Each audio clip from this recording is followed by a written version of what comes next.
Everyone, Shri गणेशाय नमः। जय महाकाल, जय महाकाली, आदिशक्ति उदे उदे। जय हो माँ जगदम्बे, जय हो लक्ष्मी नारायणाय नमो नमः। जय जय सिया राम की जय हो, प्रभु राम भक्त हनुमान जी महाराज की जय हो, छाया पुत्र शनि देवता की जय हो, गौ माता की जय हो, नंदी देवता की। मार्गशीर्ष महालक्ष्मी माता व्रत की कथा। जय हो माँ महालक्ष्मी आदि लक्ष्मी, जय हो माँ जगदम्बा। सर्वमंगल मांगल्ये शिवे सर्वार्थ साधिके शरण्ये त्र्यंबके गौरी नारायणी नमस्तुते। जय जय हो माँ जगदम्बा, जय हो लक्ष्मी नारायणाय नमो नमः। जय हो वैकुंठवासिनी आदि लक्ष्मी महालक्ष्मी उदे उदे।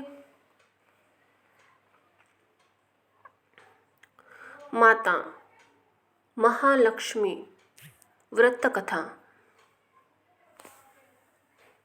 श्री महालक्ष्मी महात्म्य की व्रत कथा, गुरुवार की कथा।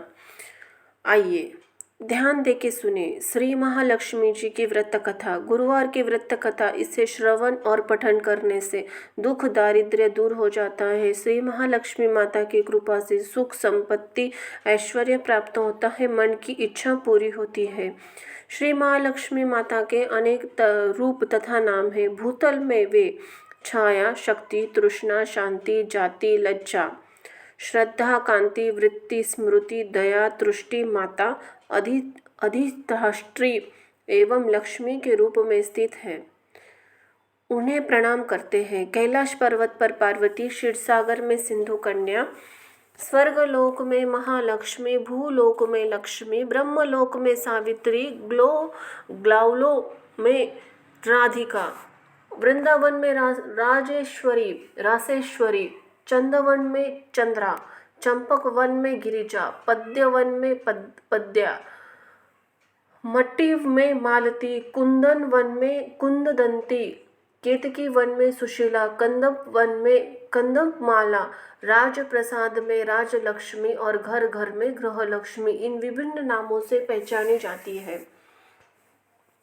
इसी तरह सर्वथा चारों ओर और सर्वभूत में सुपरिचित माता श्री महालक्ष्मी की यह कथा है।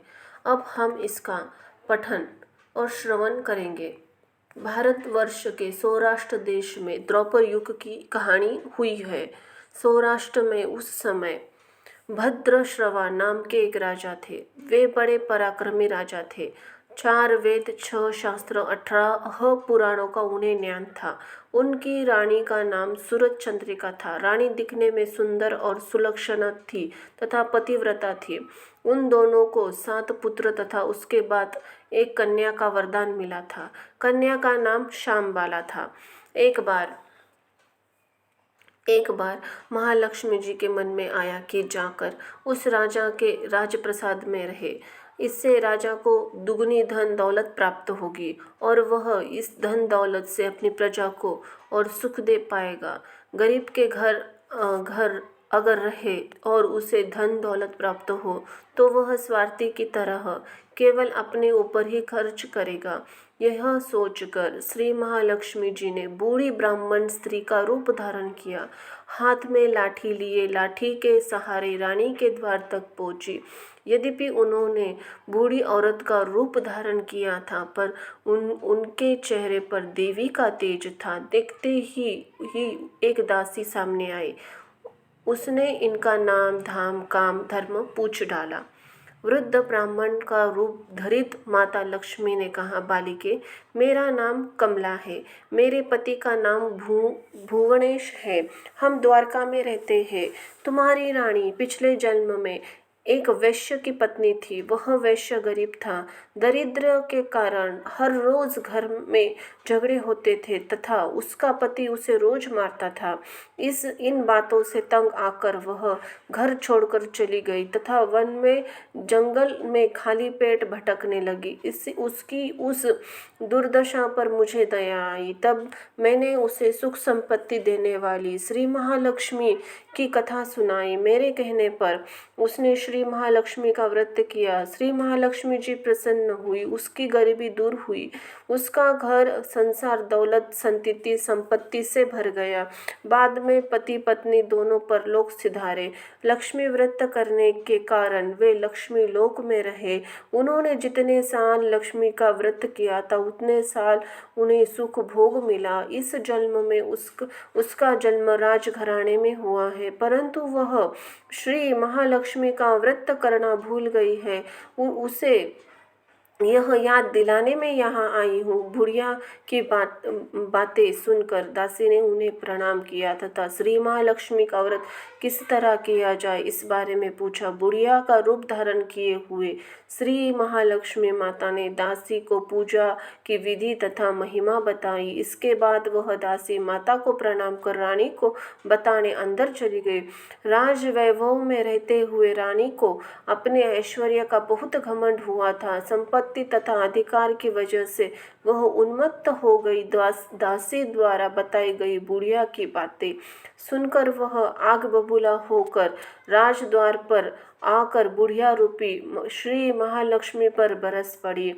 उसे यह मालूम नहीं था कि श्री महालक्ष्मी माता बुढ़िया के रूप धारण किए द्वार तक आई है, परंतु रानी का इस कदर रुख बर्ताव तथा अपना अनादर देखकर माता ने वहाँ ठहरना ठीक न समझा। वे वहाँ से चल पड़ी। राह में उन्हें राजकुमारी श्यामबाला मिली। उन्होंने श्यामबाला को सारी बात बताई।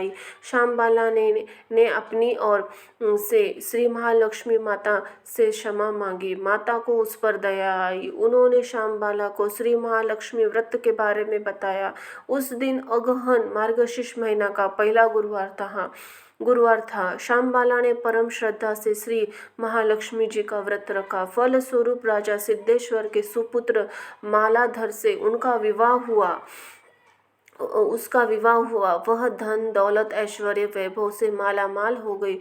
पति के साथ ससुराल में आनंद से दिन बिताने लगी। इधर श्री महालक्ष्मी का रानी पर प्रकोप हुआ। फलस्वरूप राजा भद्रश्रवा का राज्य एवं राज कारोबार नष्ट हो गया। यहाँ तक कि खाने के भी लाले पड़ गए। ऐसी हालत में एक दिन रानी ने राजा से निवेदन किया कि हमारा दामाद इतना बड़ा राजा है, धनवान है, ऐश्वर्यशाली है, क्यों ना उसके पास जाए, अपना उस हाल उसे बताए, वह जरूर हमारी मदद करेगा। इस बात पर राजा भद्रश्रवा दामाद के पास रवाना हुए। राज्य में पहुंचकर एक तालाब के किनारे थोड़ी देर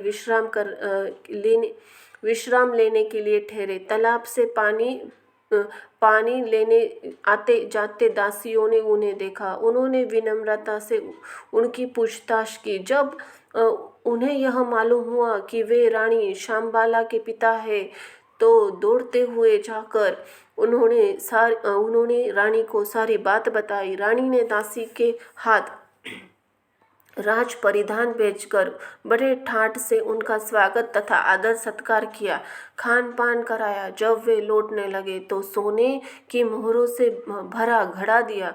राजा भद्रश्रवा जब वापस लौटे तो उन्होंने देखकर रानी सूरत चंद्रिका खुश हुई। उन्होंने सोने की मोहरों से भरे घड़े का मुंह खोल पर हाय भगवान, घड़े में धन के बदले कोयले मिले। यह सब श्री महालक्ष्मी के प्रकोप से हुआ। इसी प्रकार दुर्दशा में और कई दिन बीत गए।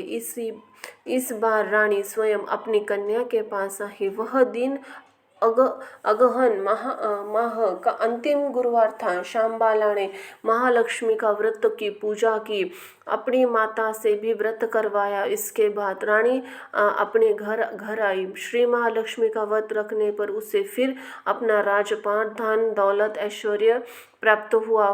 वह फिर सुख से शांति आनंदमय जीवन बिताने लगी। कुछ दिनों बाद राजकन्या श्यामबाला अपने पिता के घर आई।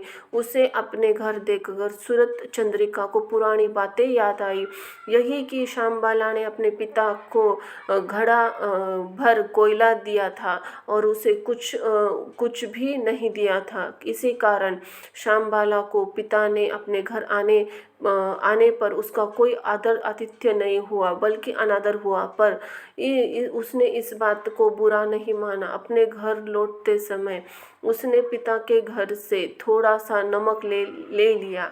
अपने घर लौटने पर उसने पति से पूछा कि अपने मायके से क्या लाई हो। इस पर उसने जवाब दिया, वहाँ का सार लाई हूँ। पति ने पूछा, इसका मतलब क्या हुआ? श्यामबाला ने कहा, थोड़ा धीरज रखे, सब मालूम हो जाएगा। उस दिन श्यामबाला ने सारा भोजन में नमक डाले बिना ही बनाया और परोसा। पति ने चखा, सारा खाना नमक बिना था, इसलिए स्वाद न आया। फिर श्यामबाला ने थाली में नमक डाला, इससे सारा भोजन स्वादिष्ट होने लगा। तब श्यामबाला ने पति से कहा, यही है वह मायके का लाया हुआ सार। पति को उसकी बात सही लगी। फिर वह दोनों हंसी मजाक करते हुए भोजन करने लगे। यही कहा गया है कि इसी तरह जो कोई श्रद्धा भाव से श्री महालक्ष्मी जी की पूजा करे, उसे माता की कृपा होती है, सुख संपत्ति शांति प्राप्ति होती है, सभी मनोकामनाएं पूर्ण होती है। परंतु यह सब प्राप्त होने पर माता की पूजा को भूलना नहीं चाहिए। हर गुरुवार को व्रत का पाठ अवश्य करना चाहिए। इसी तरह श्री महालक्ष्मी की महिमा को भक्तों की मनोकामना ही पूरी करती है। इसी प्रकार श्री महालक्ष्मी की गुरुवार की कथा यहाँ संपन्न होती है। बोलो आदि शक्ति आदि नारायणी उदे उदे। जय हो महालक्ष्मी, जय हो लक्ष्मी नारायण, नमो नमः। वैकुंठ निवासी आदि शक्ति नमो नमः। जय हो प्रभु की। धन्यवाद।